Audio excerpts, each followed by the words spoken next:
Okay, so I thought to begin at the beginning, how involved were you in the casting process, and how much do I have to thank you for? But do you remember working with Chris? Or? Yeah, I was involved, not to the extent that I was sitting on auditions, but they were keeping me really fully informed. As you know, we found Rupert and Emma, and they were perfect, and that was a done deal, and we still couldn't find you.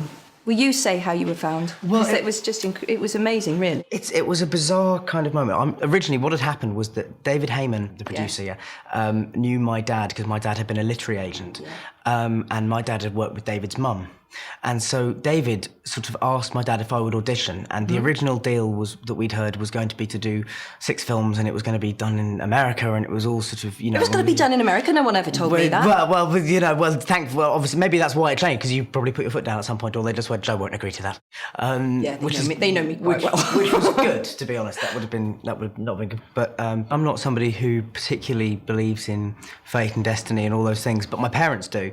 And so the final straw was the fact that I went to the theatre to see a production of Stones in His Pockets, and David Heyman and Steve Clovis, who adapted all but one of the books, happened to be sitting in the row in front. You believe it? And I was sat there for the whole time thinking, why is that man keep staring looking at me? around This is very creepy. It was very creepy. I need to phone someone. It was very odd. And I remember at the interval, my mum and my dad both looking kind of quite intense about something. But you know, when as a kid you're aware that you're being purposely kept out of the loop, for your own good kind of thing.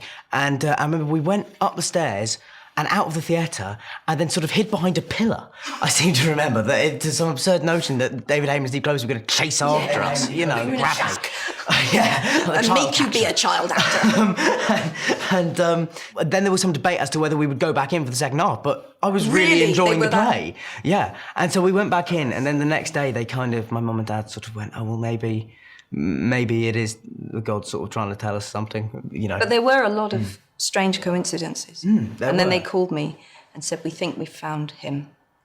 And then the first time I ever saw you was on screen in my sitting room at home. Because they sent me a video of you. And the curious thing is, and I'm like you, I don't believe in fate and destiny. Which is interesting, because it comes up so much. Yeah, absolutely. I think you make your own. Yeah. But so I saw you on that audition tape, and it was, I don't think I've ever really told you that I found incredibly moving. Oh, thank you so much. And almost, it was incredibly moving. At that point, I didn't have a son. Oh, right. Yeah. So, and I phoned David up, and I said, he's great, he's fantastic. And I did say to David, it was like watching my son on screen. Because after all, Harry feels like this ghostly son that I've had in my life.